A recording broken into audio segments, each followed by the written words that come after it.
पूरी दुनिया के मुसलमान सवालिया नजरों से एक दूसरे की जानिब देखते रहे कि कोई तो उठे और जालिम दुश्मन के सैलाब के आगे बंद बांधे।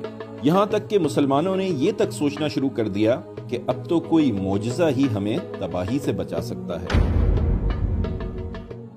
गासिबों ने पूरा शहर बर्बाद कर दिया, गलियां, सड़कें और घर सबको मलबे का ढेर बना दिया। यूनिवर्सिटीज, स्कूल्स, बड़ी बड़ी लाइब्रेरीज, हत्ता के अस्पताल तक बर्बाद कर दिए। हजारों नहीं लाखों मुसलमान मर्दों, औरतों और बच्चों को कत्ल कर डाला। डॉक्टर्स और असातिज़ा तक को नहीं बख्शा गया। हजारों खवातीन की इस्मतें लूट ली गईं और उन्हें गिरफ्तार कर लिया गया। इतनी बड़ी तादाद में मुसलमानों का कत्लेआम इससे कबल तारीख ने कभी नहीं देखा था। ये तस्करा है 1258 का, जब अब्बासी दारुल खिलाफा बगदाद पर मंगोल फौज चढ़ दौड़ी थी।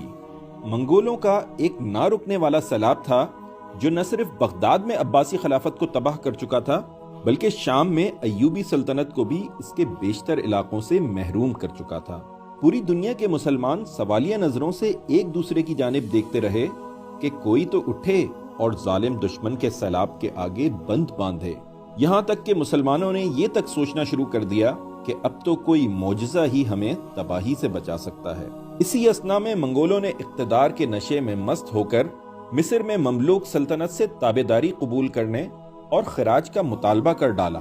ममलूकों ने न सिर्फ उनके मुतालबात को रद्द कर दिया, बल्कि बेबरस और कुतुस की क़यादत में ऐन जालूत के मुकाम पर मंगोलों को तारीखी शिकस्त से दोचार किया। ये ऐन जालूत की शिकस्त ही थी जिसने मंगोलों की न सिर्फ पेशकदमी को रोक दिया, बल्कि बिलाखिर यही उनके मुस्लिम दुनिया से वापस जाने का नुक्ता आगाज साबित हुई।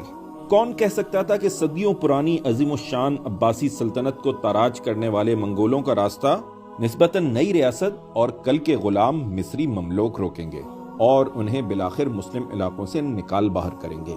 आज भी मुसलमानों की सूरत हाल कुछ ऐसी ही है।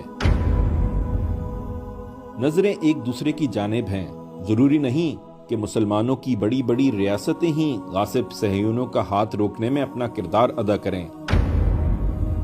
देखना तो यह है कि आज के दौर का ममलूक कौन साबित होता है।